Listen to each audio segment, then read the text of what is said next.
Friends, welcome to Mahi's Kitchen.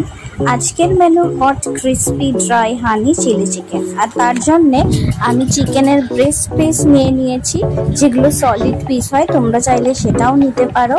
আর সেটাকে আমি ভালো করে ভিনিগার দিয়ে, চিলি ফ্লেক এবং একটুখানি অরিগ্যানো, একটু স্বাদ মতো নুন, একটু কর্নফ্লাওয়ার আর একটুখানি অ্যারারুট দিয়ে ভালো করে মিক্স করে রেখেছি। আর এই ব্যাটারটাকে কিন্তু আমি মোটামুটি 6-7 ঘন্টার জন্য রেখে দিয়েছিলাম। আর তারপর কুচিয়ে নিয়েছিলাম রসুন, পেঁয়াজ এবং আদা বাটা। আর এর সঙ্গে রেখেছিলাম কিছু sauce, green chilli, red chilli, honey, tomato ketchup, soya sauce. আর যদি চিলি ফ্লেক না থাকে, আপনারা কিন্তু সেক্ষেত্রে শুকনো লঙ্কাকে কড়াইতে ভালো করে শুকনো করে ভেজে সেটাকে গুঁড়ো করে চিলি ফ্লেক ইউজ করতে পারেন। আর এর জন্য কিন্তু আমাদেরকে অবশ্যই সঙ্গে একটু রেখে দিতে হবে হানি, যেহেতু রেসিপিটা আমাদের হানির। আর ঠিক দেখো, আমরা এটাকে ফ্রিজ থেকে বের করে নেব 3-4 ঘন্টা পর। আর তারপর গরম তেলটাকে ভালো করে গরম করে কড়াইয়ের আঁচ কিন্তু একদম লো ফ্লেমে দিয়ে রাখতে হবে। আর তারপরে সেখানে একটা একটা করে আমরা এই চিকেনের টুকরো করা পিসগুলোকে ভালো করে ছাড়বো। কারণ যদি আমি একসঙ্গে পিসগুলোকে ছাড়ি, তাহলে কিন্তু সেক্ষেত্রে প্রত্যেকটা পিস দলা হয়ে যাবে, যেহেতু এখানে কর্নফ্লাওয়ার এবং অল্প একটু অ্যারারুট ভিনিগারের সঙ্গে ভালো করে মেশানো রয়েছে। আর এক্ষেত্রে আমি আগেই বলে দিই, কোনো লঙ্কার গুঁড়ো বা হলুদ গুঁড়ো এখানে ব্যবহার করা যাবে না। শুধুমাত্র একটুখানি আপনারা দিতে পারেন লেবুর রস অথবা ভিনিগার, আর তার সঙ্গে পরিমাণ মতন নুন। আর নুনটা আমি এখানে একদমই পরিমাণ মতন দেব, যেহেতু এখানে বিভিন্ন রকম সস ইউজ হবে। আর বলে দিই, সস স্পেশালি সয়া সসে কিন্তু বেশ ভালো পরিমাণেই নুন থাকে। আর এই প্রত্যেকটা জিনিস আমরা যখন ভাজা করে নেওয়ার পর এগুলোকে কিন্তু কিছুক্ষণের জন্য আমি হালকা একটু ঠান্ডা করতে দেব, যাতে এর ভেতরে পরবর্তীকালে সসগুলো ভালো করে প্রবেশ করে। আর এইগুলো যখন আমি ভাজা করছি, ঠিক সেই মুহূর্তে আমি কিন্তু এখানে সসগুলোকে একটা পাত্রে রেডি করে নিচ্ছি। আপনারা চাইলে কড়াই গরম করে তাতে অল্প পরিমাণ তেল দিয়ে আলাদা আলাদা করে পেঁয়াজ, রসুন, সস সব কিছুই দিয়ে মিক্সড করে নিতে পারেন। আর এগুলো দেখুন, আমার ভাজতে ভাজতে কিন্তু বেশ খানিকটা সময় লাগছে, তার কারণ এগুলো একটা একটা করে ছাড়তে হবে। আর কড়াইয়ের আঁচও কিন্তু বাড়ানো যাবে না, যেহেতু আপনি লো ফ্লেমে এটাকে ভাজবেন, সেহেতু কিন্তু এতে একটু সময় দিতে হবে। আর দেখুন, সব চিকেনগুলো ভেজে নেওয়ার পর ঠিক এই রকম একটা শেপে আসবে।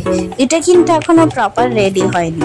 এরপরেই কিন্তু আমি কড়াইতে দিয়ে দেব এই সসের ব্যাটারটা। এখানে আমি রেড চিলি, গ্রিন চিলি, অল্প পরিমাণ সয়া সস, টমেটো কেচাপ আর একটুখানি সামান্য পরিমাণ নুন দিয়ে এই সসের ব্যাটারটাকে রেডি করে রেখেছি। আপনারা চাইলে আলাদা আলাদা করেও প্রত্যেকটা সস দিয়ে চিকেন মাখাতে পারেন।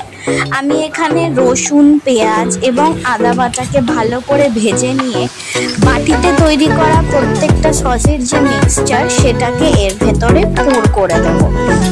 আর এই পুরটাকে ভালো করে নাড়ানোর পর যখন এই ব্যাটারগুলোর সঙ্গে আমাদের এই পেঁয়াজ, রসুন এবং আদা পেস্টটা ভালো করে মিশে যাবে, ঠিক তখনই আমি এখানে দিয়ে দেব ভেজে রাখা সেই চিকেনের ছোট ছোট টুকরোগুলোকে। আর তারপর ভালো করে এটাকে নাড়বো। আপনারা যদি কালচে ধরনের রং চান, সেক্ষেত্রে সয়া সসের পরিমাণটা একটু বেশি দিতে পারেন। আমাকে এক্ষেত্রে একটু বেশি সয়া সস দিতে হয়েছে। আর তার সঙ্গে কিন্তু অল্প পরিমাণ একটু চিনিও ওপর থেকে ছড়িয়ে দেবেন, তাতে করে কিন্তু নুনের ভাবটা ব্যালেন্স হয়ে যাবে। আর এরপরে আমি কিন্তু এই সব কিছুর মধ্যে দিয়ে দেবো একটু চিলি ফ্লেক। আর তারপর কিন্তু আমি চিকেনগুলোকে ভালো করে ম্যারিনেট করার পর সেখানে দিয়ে দেবো একটু হানি।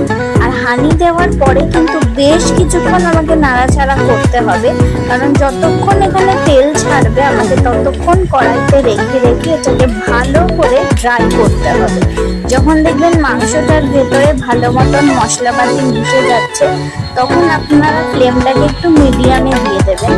তার আগে অবধি কিন্তু এই পেঁয়াজ, রসুন, আদা বাটা ভাজার ক্ষেত্রে আপনারা কিন্তু ফ্লেমটাকে অবশ্যই লোতে রাখবেন। আর এখানে কিন্তু দেখুন আমি সসের যে ব্যাটারটা বানিয়েছিলাম, প্রত্যেকটা সস একটা বাটিতে গুলে আমি রেডি করে রেখেছিলাম, সেটা এখানে দিয়ে দিয়েছি। আর এক্ষেত্রে আপনারা চাইলে আলাদা আলাদা করেও দিতে পারবেন, সেটা আমি বারবারই আপনাদের জানাচ্ছি। আপনারা যদি চান এই ব্যাটারটার মধ্যে এখনই হানিটা দিয়ে দিতে পারেন, অথবা চিকেনটা দিয়ে দেওয়ার পর এই ব্যাটারটাকেও দিয়ে দিতে পারেন। আর দেখুন এখানে এখনো কিছুটা রয়েছে, সেইটাকেও এবার আমি দিয়ে দেব। আমি অল্প পরিমাণ প্রথমে দিয়েছিলাম, তার কারণ এখান থেকে তেল ছাড়ানো ছিল। এবার এই যে ব্যাটারটা রয়েছে আমি হালকা একটু জল দিয়ে তাকে আবার ভালো করে এদেরকে কষিয়ে নিয়েছি। আর এই কষিয়ে নেওয়ার পর এখানে কিন্তু আমি এখন ঢেলে দেবো আমাদের ভেজে রাখা সেই ছোট্ট ছোট্ট চিকেনগুলো আর একটুখানি সাদা তিল। আপনাদের তো আমি বলতেই ভুলে গিয়েছি, এই যে সাদা তিলটা আপনারা ইউজ করছেন, আপনারা কিন্তু সাদা তিল কাঁচা ব্যবহার করবেন না। এক্ষেত্রে শুকনো কড়াইতে সাদা তিলকে অল্প করে ভেজে নেবেন, যেন পুড়ে না যায়, যেন পোড়া পোড়া হয়ে গেলে কিন্তু তিতো হয়ে যাবে। সেক্ষেত্রে একদম কড়াই গরম করে গ্যাস লো ফ্লেমে দিয়ে অথবা গ্যাস বন্ধ করে হালকা শুকনো কড়াইতে নেড়ে চেড়ে নেবেন। দেখুন আমি আগেই তিল দিয়ে দিয়েছি, আপনারা চাইলে কিন্তু এখানে চিকেনটা দিয়ে তারপরেও তিল দিতে পারেন। আর আমি একটুখানি এখানে আরেকটু ভিনেগার অ্যাড করেছি, যাতে বিষয়টা আরেকটু সুন্দর খেতে লাগে। আপনারা চাইলে সেটাকে স্কিপও করতে পারেন। আর এরপর এই সব কিছু ভালো করে কষিয়ে নেওয়ার পরে কিন্তু আমি চিকেনটা এখানে দেব। তবে খুব বেশি কষাবো না, একটু গ্রেভি রেখে রেখেই আমি দেব, কারণ চিকেনটাকে আমাকে এই গ্রেভিতে ম্যারিনেট করতে হবে। আর এই চিকেনটাকে এখানে দিয়ে দেওয়ার পরেই কিন্তু আমি ভালো করে এটাকে কষাতে থাকবো, যাতে গ্রেভিগুলো সব চিকেনের ভেতর শুষে নেয়, তবেই কিন্তু আমাদের টেস্ট হবে। আর দেখুন এখানে আমি দিয়ে দিচ্ছি আমাদের সেই ভেজে রাখা চিকেনগুলোকে। আর চিকেনগুলোকে দেওয়ার পরে আপনারা হানিটা কিন্তু দিতে অবশ্যই ভুলবেন না। আর যদি চান চিকেনটা দেওয়ার আগে এই সসের মধ্যেও আপনারা হানিটা দিয়ে ভালো করে নাড়াচাড়া করে নিতে পারেন। আর এরপরে দেখে নিন আমাদের কীরকম ঝোলটা। লাস্টলি আমাদের রেসিপি রেডি টু সার্ভ।